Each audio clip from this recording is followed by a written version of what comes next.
Buenas tardes desde España. Soy Vicent Modesto Yalapón, el jefe clínico de la Unidad de Reanimación y Cuidados Intensivos Pediátricos del Hospital Universitari Politècnic La Fe de Valencia, en España.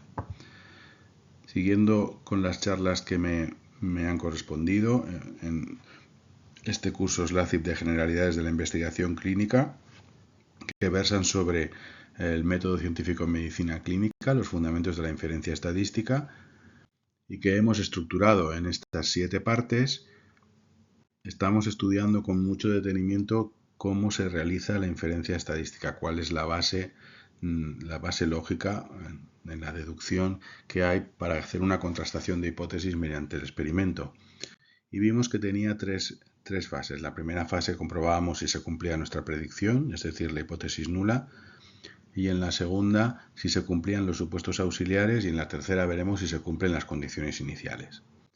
Y ahora estamos siguiendo con la comprobación de si se cumplen los supuestos auxiliares. El tercero de los supuestos auxiliares son los llamados requisitos de causalidad. Se supone que lo que vamos a hacer en un experimento no es detectar una asociación estadística, sino una asociación estadística que pretendemos que sea causal, es decir, que la intervención que estamos introduciendo sea el responsable, por ejemplo, de las curaciones. Es decir, no solamente tendría que haber una relación estadística, sino una relación de causalidad. Para eso se establecieron empíricamente los llamados criterios de causalidad por el señor Sir Bradford Hill en 1968, pero que se han utilizado, por ejemplo, con algunas modificaciones muy pequeñas, por el Surgeon General de Estados Unidos en 1990 como los criterios para evaluar la evidencia con respecto a la efectividad de las intervenciones perinatales. Vamos a verlos con más detenimiento en esta clase. Es decir, lo tercero que le preguntamos como supuestos auxiliares es: ¿se cumplen los requisitos de causalidad para que la asociación encontrada pueda asumirse como causal? Y esto necesita una reflexión un poco más profunda. La relación causa-efecto no es una relación matemática. La relación causa-efecto es una relación filosófica. Es un juicio de valor, porque nosotros interpretamos el mundo de la naturaleza como una imbricada conexión entre causas y efectos. Esto también se lo debemos a Aristóteles. Aristóteles nos enseñó que la física no era más que aprender a obtener cuáles eran las causas de los fenómenos de la naturaleza. Pero la mayoría de los estudios de investigación clínica y epidemiológica tienen por objeto identificar la existencia de una potencial relación causal entre un factor de estudio, por ejemplo, una exposición a un factor de riesgo o un tratamiento, y la variable de respuesta, la producción de una enfermedad o la producción de la curación. No se trata, por tanto, de determinar si existe una asociación matemática o estadística entre ambas variables a nivel poblacional, que es lo único que puede decirnos la ciencia estadística, sino de establecer si esta relación matemática, esta asociación matemática, es de un tipo específico, del tipo específico que llamamos tipo causa-efecto. Tipo causa-efecto, porque las otras asociaciones no nos sirven. Una asociación estadística entre la consecuencia y la causa también es una asociación estadística con la misma magnitud. Entonces, de todas las posibles asociaciones funcionales o estadísticas, tenemos que detectar si en realidad estamos delante de una que puede ser con mucha probabilidad una relación causa-efecto.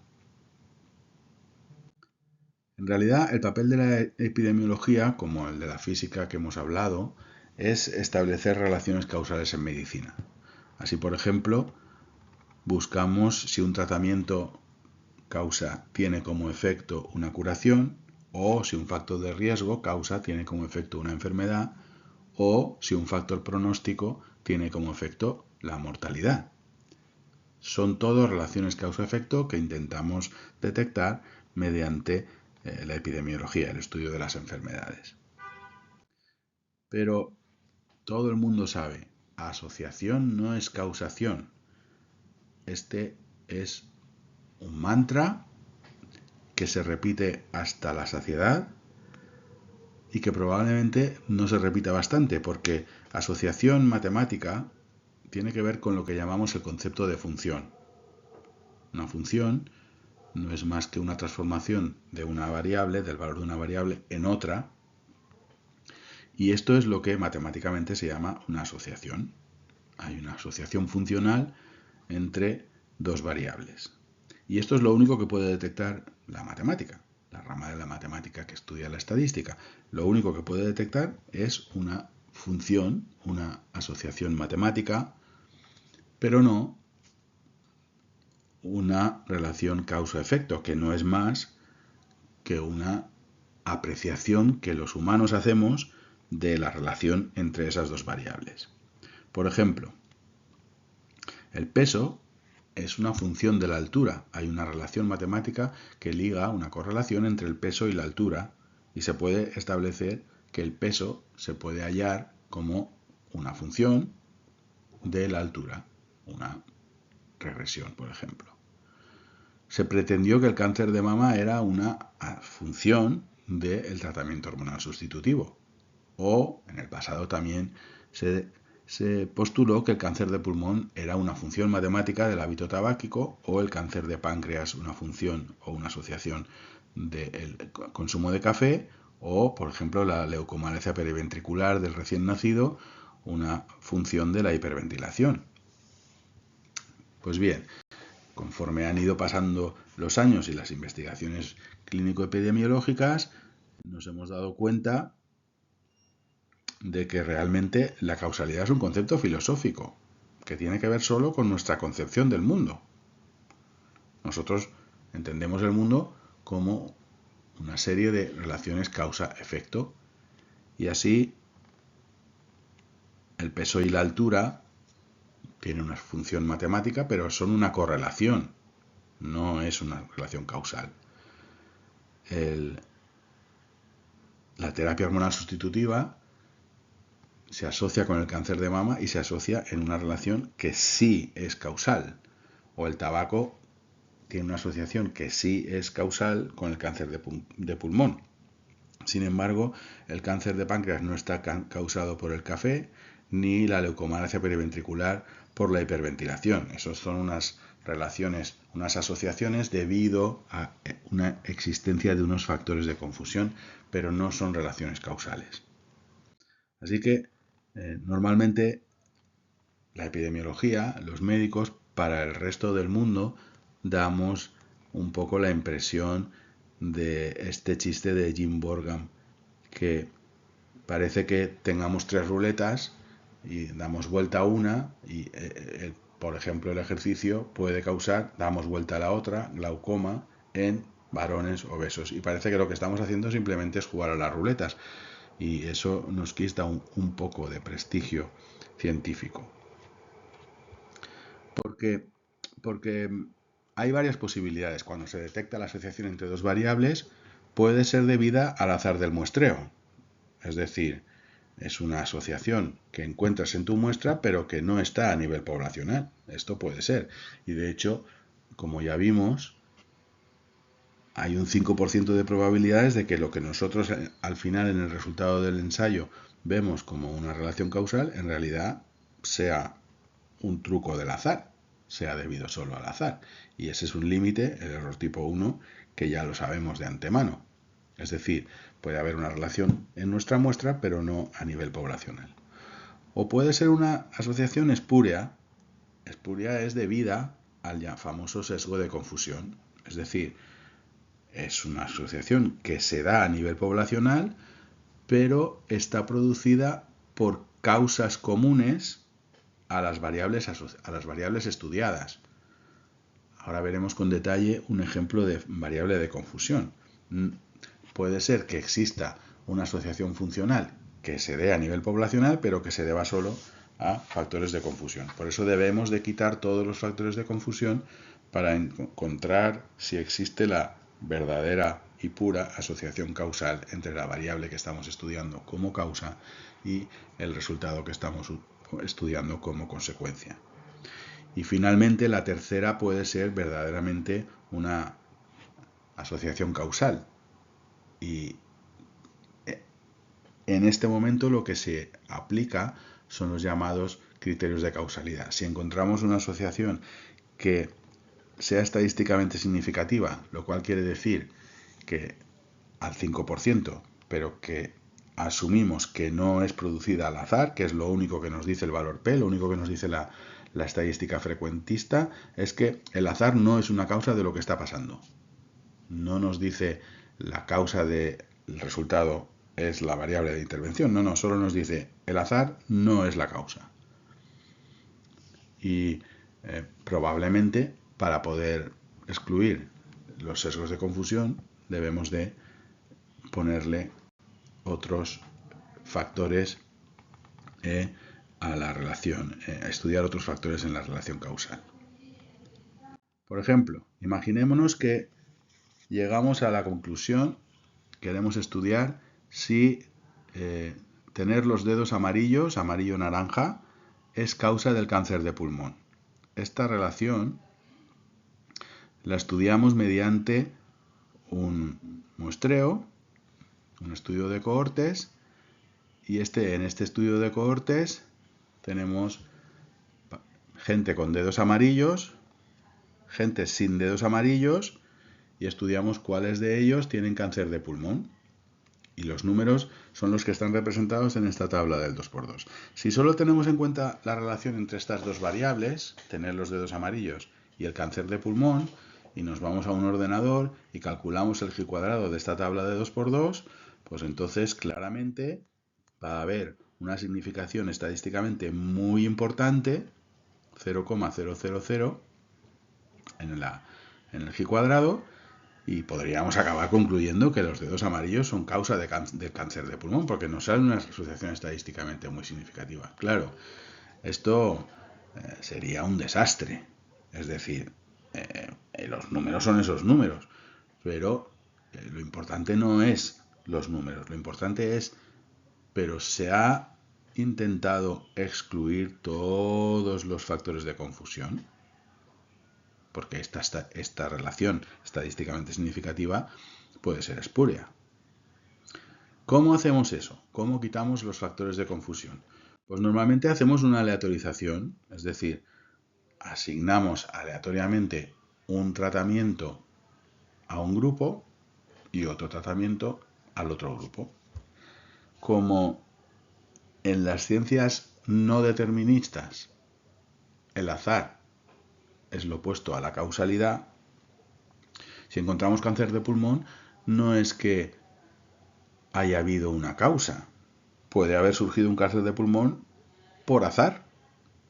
Bien, entonces es importante que tengamos un grupo control que represente la capacidad que tiene el azar en generar cánceres de pulmón, y nosotros, haciendo jugar al azar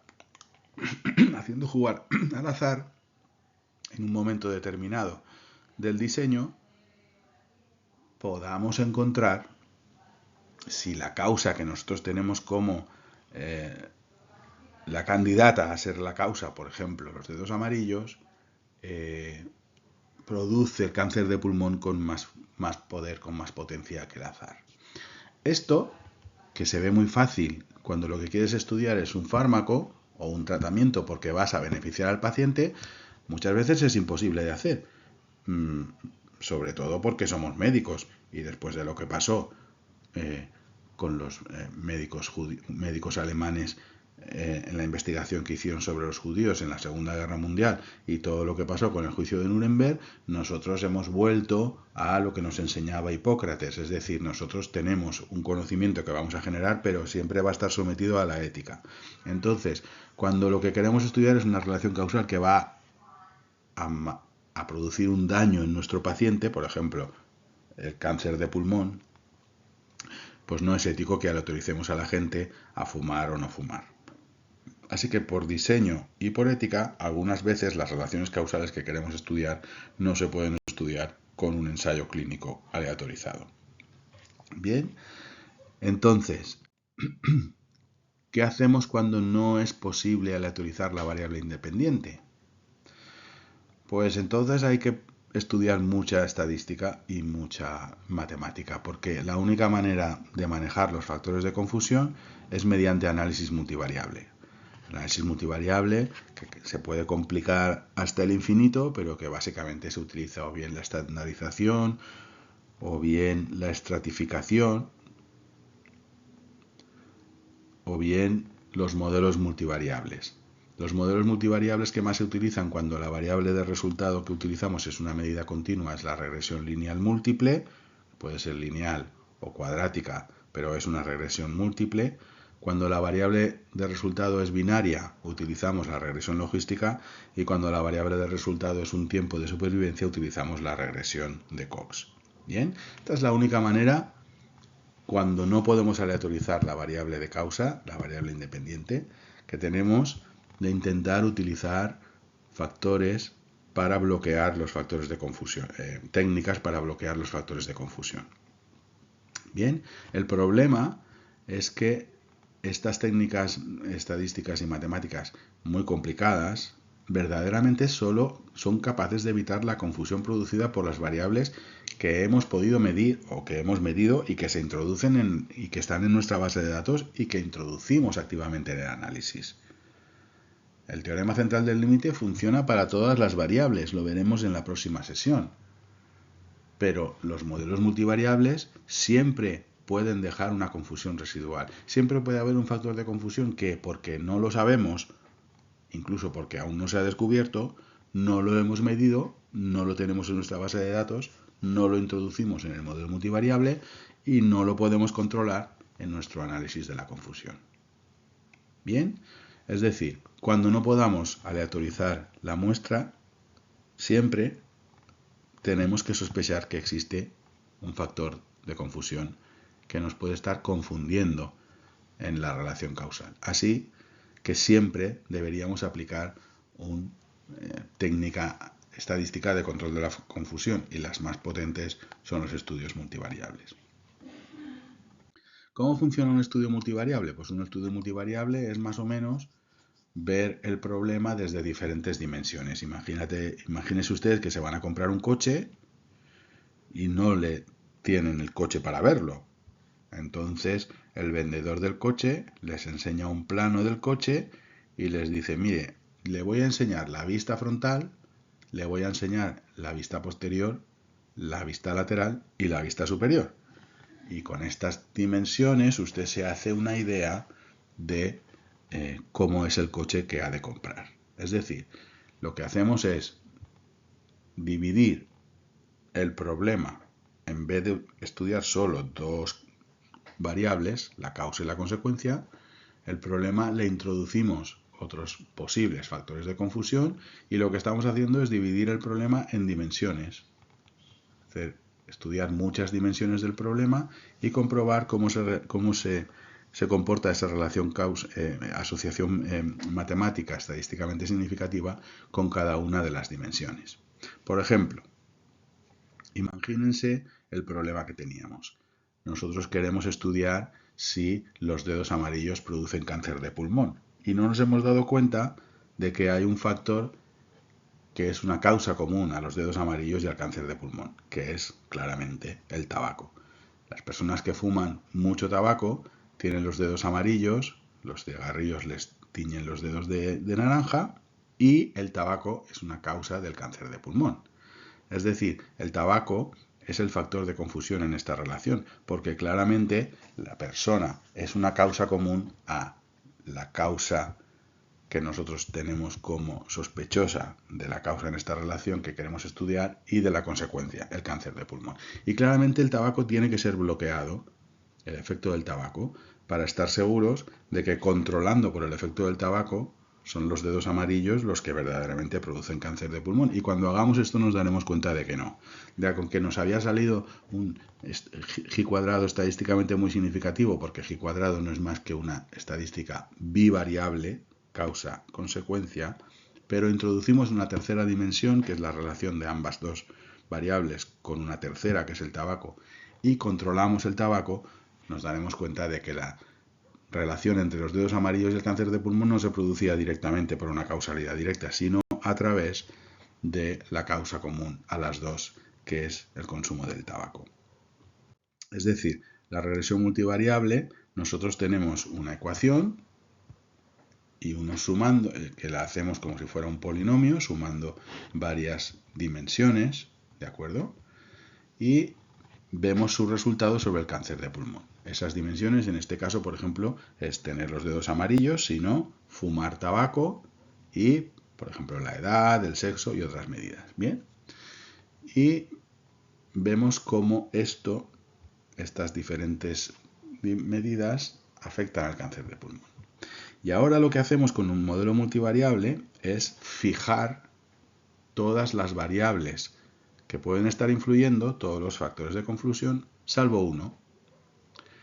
En ese caso, por ejemplo, fijamos el consumo de tabaco, controlamos por el tabaco, controlamos por el resto de medidas, la edad, el peso, etcétera, etcétera, etcétera. Es decir, hacemos que todas las personas de la muestra, artificialmente, que todas fumen la cantidad de tabaco, que tengan todos el mismo sexo, que tengan todos la misma edad, quedan controladas esos factores, esas dimensiones.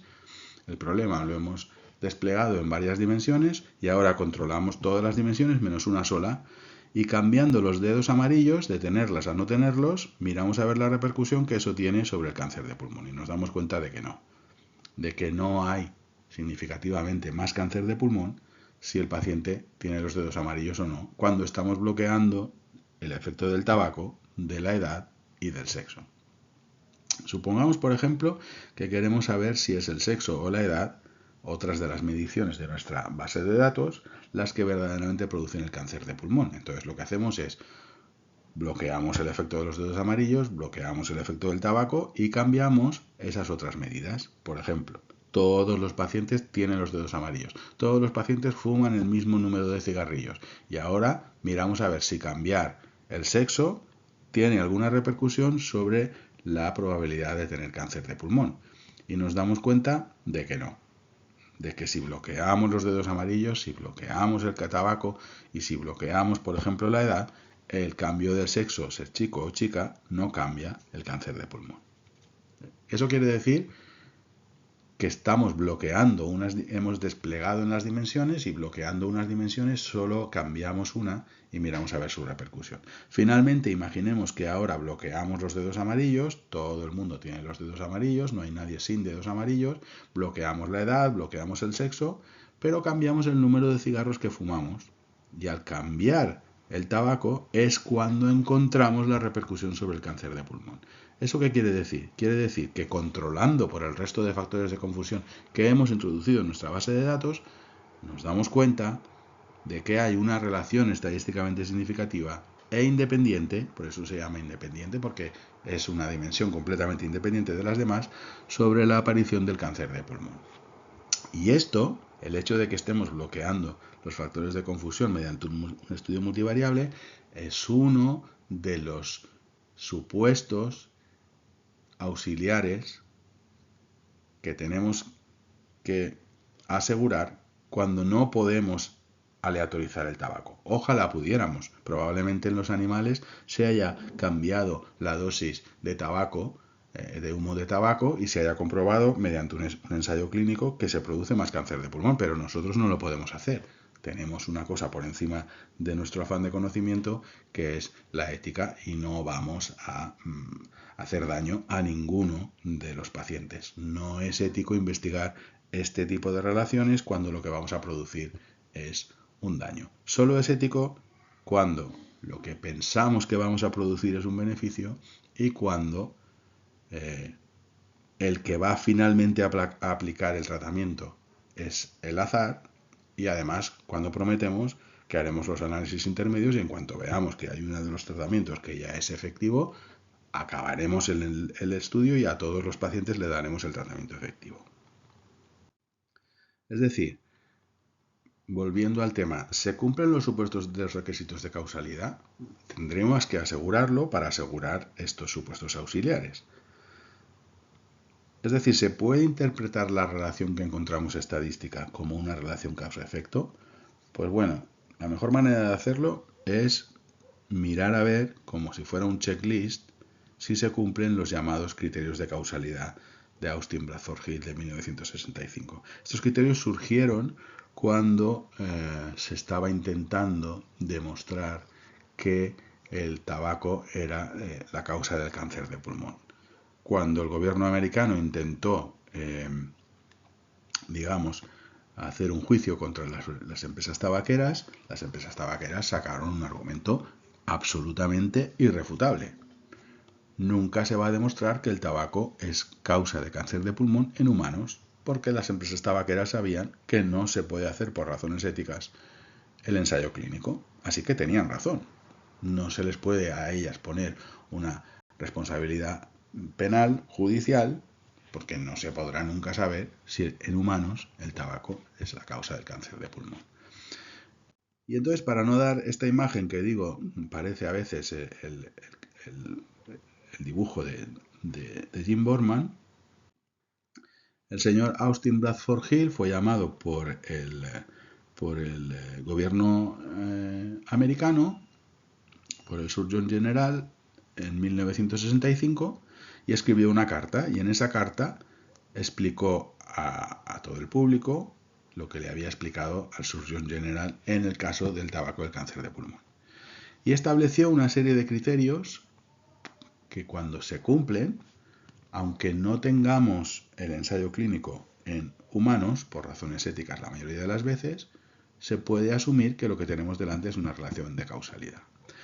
El Surgeon General en 1990 aplicó esto mismo para evaluar la evidencia con respecto a la efectividad de intervenciones perinatales. Por ejemplo, se aplicó a los estudios casos control en el que se demostró que la vitamina B12 causaba la espina bífida, y los estratificó en, tres grandes estratos. El primero es el estudio en el que se intenta comprobar la causalidad. Tiene que ser un estudio diseñado adecuadamente y con la máxima validez interna. Es decir, si es posible, hay que hacer un ensayo clínico. El segundo criterio son los llamados criterios mayores.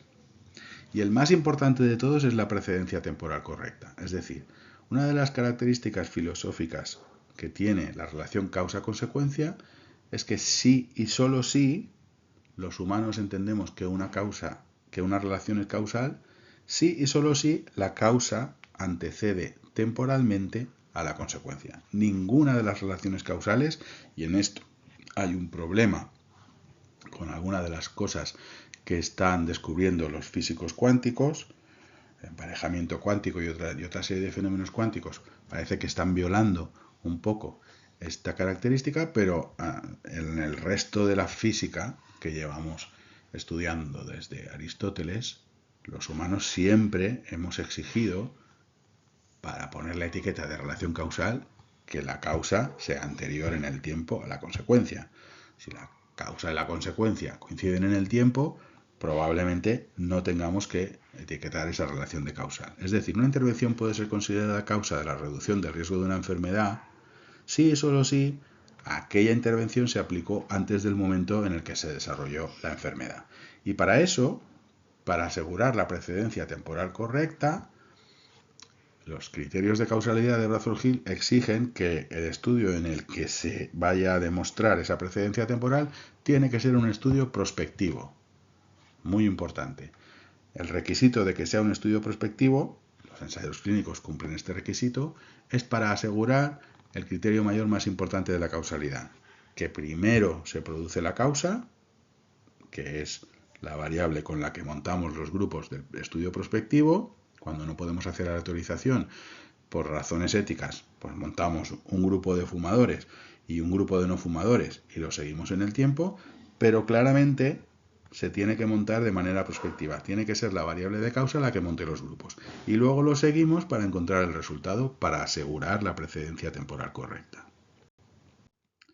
El segundo criterio mayor es la plausibilidad biológica, es decir, aunque no se haya detectado en los humanos, tiene que haber un mecanismo biológicamente plausible capaz de explicar por qué tal relación podría darse en el caso de ocurrir. Es decir, se tienen que haber hecho estudios de laboratorio de animales perfectamente aleatorizados y perfectamente diseñados, en los cuales claramente la relación causal se ha demostrado. Y esto es claramente una obligación, pero además es una obligación moral. Es decir, no puede haber ningún estudio prospectivo o ningún estudio de caso control o ningún estudio similar que se aplique a humanos, que se decida que estamos delante de una relación causal y no existe un experimento en animales que lo haya comprobado. Y el tercero de los criterios mayores es la consistencia. Es decir, rara vez los estudios únicos son definitivos. Lo más importante es que se repita el mismo estudio en varios sitios y por investigadores completamente diferentes, pero que exista una consistencia, que todos ellos, hechos en características y en situaciones completamente diferentes, aporten un resultado positivo para la causalidad.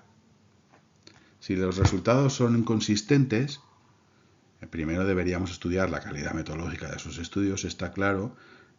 No se excluye la causalidad porque no es excluyente, pero claramente es un punto negativo. Es decir, si aparece una relación causal entre el tabaco y el cáncer de pulmón, se debería mantener cada vez que algunos investigadores con rigor metodológico intentan estudiar esta relación. Y el último es: se ha hecho un ejercicio de exclusión de las explicaciones alternativas, es decir, de alguna manera se ha bloqueado los factores de confusión. Es muy importante, pues, que hagamos un esfuerzo en bloquear las explicaciones alternativas, y este es un criterio mayor, es decir, deberíamos de intentar, siempre que no podamos aleatorizar, hacer un estudio con análisis multivariable. ¿Cuáles son los criterios menores? Hay unos criterios menores. El primero es el gradiente dosis-respuesta. Si un factor es efectivamente la causa de una enfermedad, normalmente, aunque eso no pasa siempre y por eso este no es un criterio mayor, cuanto más dosis tenga la causa, más efecto vas a tener en la consecuencia. La relación dosis-respuesta no siempre aparece. Algunas relaciones importantes son dicotómicas, es decir, son de tipo escalón. Llega un momento en el que aparece la consecuencia y luego desaparece la consecuencia. Aunque vayas aumentando la dosis de la causa, no hay una correspondencia directa, sino es un resultado en escalón. O incluso hay relaciones en forma de U, que son muy típicas en la biología, y viola un poco este criterio de gradiente dosis-respuesta. Pero es importante que se tiene que encontrar algún gradiente con alguna forma funcional, o bien en escalón, o bien en forma de U, o bien en forma lineal. El siguiente criterio menor es la magnitud de la fuerza de la asociación, es decir, que tiene que ser el resultado del estudio en el que estudiemos esta causalidad. Tiene que tener un odds ratio, una diferencia de riesgos, un NNT o un riesgo relativo muy grande, y además preciso, es decir, con un intervalo de confianza estrecho. Este es un criterio menor de la causalidad. El tercero es también un efecto que todo el mundo se lo exigiríamos, es decir, que cuando el efecto del cese de la exposición, que cuando ya cese la causa, de alguna manera cese la consecuencia. Esto también a nivel empírico nos parece razonable. Bien, es decir, resumiendo los criterios de causalidad de Bradford-Hill, tiene que haber un diseño adecuado con validez interna, a ser posible un ensayo. Los criterios mayores, el principal es la precedencia temporal correcta, pero también tiene que haber plausibilidad biológica, consistencia en estudios diferentes hechos por diferentes equipos de investigadores y que se haya hecho un efecto de excluir las explicaciones alternativas. Y finalmente, como criterios menores, el gradiente dosis-respuesta, la magnitud del efecto, de la medida de efecto y la precisión en su intervalo de confianza y el efecto del cese de la exposición. Este es el famoso artículo de Bradford-Hill en el que se dirigía al presidente de Estados Unidos para explicarle que había algunas características empíricas que debía de seguir la relación causa-efecto que se podrían aplicar a la relación entre el tabaco y el cáncer de pulmón.